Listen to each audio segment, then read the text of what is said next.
ಎಲ್ಲ ರೈತರಿಗೂ ಮನದಲ್ಲಿ ನೆನೆದು ಇದು ಹೋರಾಟ ರೈತರ ಹೋರಾಟ ಅಷ್ಟೇ ಅಲ್ಲ, ಇದು ಎಲ್ಲ ನಮ್ಮ ಜನರ ಹೋರಾಟ.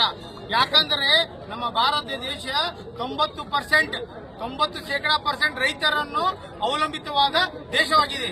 ಇದು ರೈತರಿಂದ ನಮ್ಮ ದೇಶ, ರೈತರ ಬೆಳೆ ಬೆಳೆದರೆ ಮಾತ್ರ ನಮ್ಮ ಜೀವನ.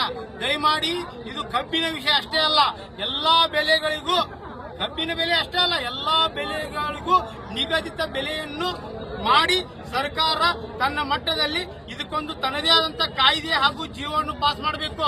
ಪ್ರತಿ ವರ್ಷ ಹೇಗೆ ಟ್ಯಾಕ್ಸ್ ಆಗಲಿ ಮತ್ತು ಇನ್ಕ್ರಿಮೆಂಟ್ ಆಗಲಿ ಜಾಸ್ತಿ ಮಾಡ್ತಿಲ್ಲ, ಹಾಗೆ ಪ್ರತಿ ವರ್ಷ ಕಬ್ಬಿನ ದರವನ್ನು ಜಾಸ್ತಿ ಮಾಡಬೇಕು. ಮತ್ತು ರೈತರು ಕೇಳ್ತಾ ಇರೋದು 3,500 ಮಾತ್ರ. ನೀವು 5 ವರ್ಷದಿಂದ ಏನು ಬಿಲ್ ಕೊಟ್ಟಿದ್ರಲ್ಲ, ಈಗೂ ನೀವು ಅಷ್ಟು ಬಿಲ್ ಕೊಡಕ್ಕಾಗಲ್ಲ. ಯಾಕಂದ್ರೆ ಪ್ರತಿಯೊಂದು ಕಬ್ಬಿನ ಬೆಳೆಗೆ ಬೇಕಾಗುವ ಗೊಬ್ಬರ, ಬೀಜ ಅದ ರೇಟು ದುಪ್ಪಟ್ಟಾಗಿದೆ. ದಯಮಾಡಿ ಎಲ್ಲ ಸರ್ಕಾರದವರು ಇದು ಜಾತ್ಯತೀತವಾಗಿ ಪಕ್ಷಾತೀತವಾಗಿ, ನಾವು ಯಾವ ಪಕ್ಷದ ವಿರುದ್ಧ ಮಾತಾಡ್ತಾ ಇಲ್ಲ, ಯಾವ ಜಾತಿ ಧರ್ಮದ ವಿರುದ್ಧ ಮಾತಾಡ್ತಾ ಇಲ್ಲ. ನಮ್ಮ ಜಾತಿ ಧರ್ಮ ಒಂದೇ, ರೈತರ ವರ್ಗ ಒಂದೇ. ಈಗ ದಯಮಾಡಿ ಎಲ್ಲ ರೈತರಿಗೆ ನೀವು ಅವರಿಗೆ ಬೇಡುತ್ತಿರುವ 3,500 ಬೆಲೆಯನ್ನು ಕೊಡಬೇಕು.